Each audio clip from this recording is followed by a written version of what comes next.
মহাত্মা গান্ধী ইলেকশ্যনত কেতিয়া উঠিছিল 1930 ভাৰত স্বাধীন কেতিয়া হৈছিল জানেনে ব্ৰিটিছ যোৱাৰ পিছত ব্ৰিটিছনো কেতিয়া গৈছিল ভাৰত স্বাধীন হোৱাৰ আগদিনাখন কাৰ পাল্লাত পৰিল গোসাঁই চিনি পোৱা নাই সেইটো কি ডাঙৰ কথা হ'ল আপোনালোকে মোক আপোনালোকৰ লগত কম্পেয়াৰ কৰিছে বাকলি আপুনি কোন সেইটো আমাক চিধা চিধিকে কৈ দিলে হৈ গ'ল আপোনালোকৰ বাকী পুলিচবোৰক মাতক তেখেতসকলে মোক চিনি পায় আৰে ইয়াত বাকি পুলিশ নাই আমি খিনিয়ে আমাৰ আগতে কো নিজৰ চাৰ্টিফিকেট নিজে দিবলৈ ভাল নালাগে নহয় চাৰ্টিফিকেট দিব নালাগে আপুনি কোন কৈ দিলে হ'ল মই এগৰাকী ৰাজনীতিবিদ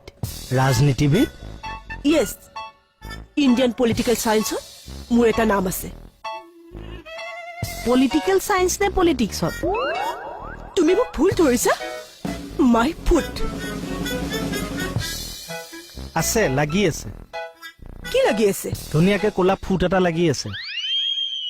এই মাই ফুট মানে হিটো ফুট নহয় কোনটো ফুটক মাই ফুট বুলি কয়নো মাই ফুট মানে মোৰ ভৰি অ মাই ফুট মানে তোৰ ভৰি তেতিয়াহ'লে আমাৰ ভৰিবোৰক কি ফুট বুলি ক'ব এই মনুমান থাকক আপুনি এই সামান্য ইংলিছটো আপোনালোকে নাজানে আপোনালোকে কেনেকে চাকৰি কৰি আছে মই বিৰাট ক্লাছ পাইছো দেই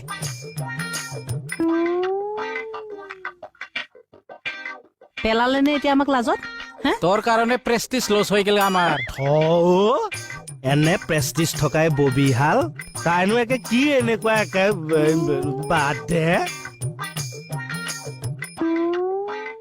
ৰাজনীতিবিদ মানে মানে মই এইবাৰ পঞ্চায়ত ইলেকশ্যনত উঠিছিলো ভেৰি গুড ৰিজাল্ট কেনেকুৱা বেয়া মানে মই হাৰিলো অহ সৰি বিৰোধী পক্ষই মোৰ লগত ষড়যন্ত্ৰ কৰি মোক হৰুৱাইছে কিন্তু আপুনি ইয়ালৈ কিয় আহিছে কেছ দিবলৈ বিৰোধী পক্ষৰ ওপৰত নহয় অসমৰ যিমানবোৰ ৰিপৰ্টাৰ আছে সেইসকলৰ ওপৰত হোৱাট ইয়েছ কিন্তু